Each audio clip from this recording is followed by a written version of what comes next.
As with all things Angular, we like to consider performance, which is one of the reasons why these directives exist in the first place. We just simply hand off to Angular and trust that the developers of the project are taking care of these performance optimizations for us under the hood. However, the Angular developers can't really see the data that we are providing. They don't know what our data structures look like or how we want to enhance the performance even further.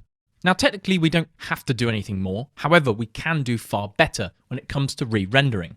So let's assume that we want to delete one of these items or perhaps reorder them.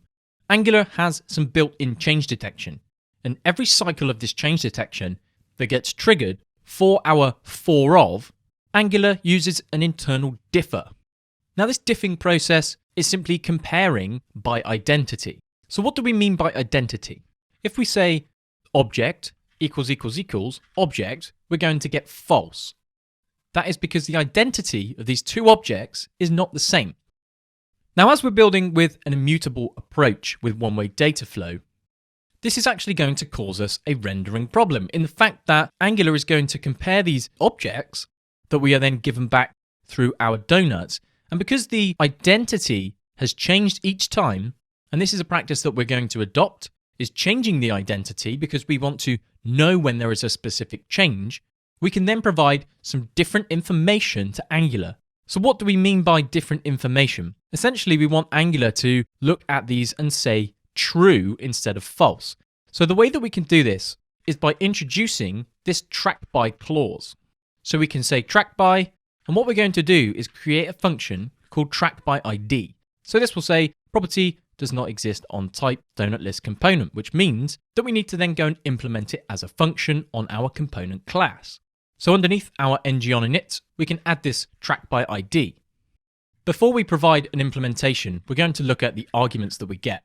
First, we get given an index, which is of type number, and then we get given the value, which is of type donut, because that's what we're iterating over. So let's say console.log index, and we'll also look at that particular value. If we then hit save, you can see that our trackby is then executing. Here we have an index of 0, an index of 1, an index of 2. As we know, arrays in JavaScript are 0 index based, which means that the first item starts as a 0. So items 1, 2, and 3 will naturally be 0, 1, and 2. So my question at this point is, what could we use to identify each particular item that isn't the object's identity? And the identity, remember, is the default check that Angular will make when looking to see if anything has changed. So let's say we were to delete this particular item.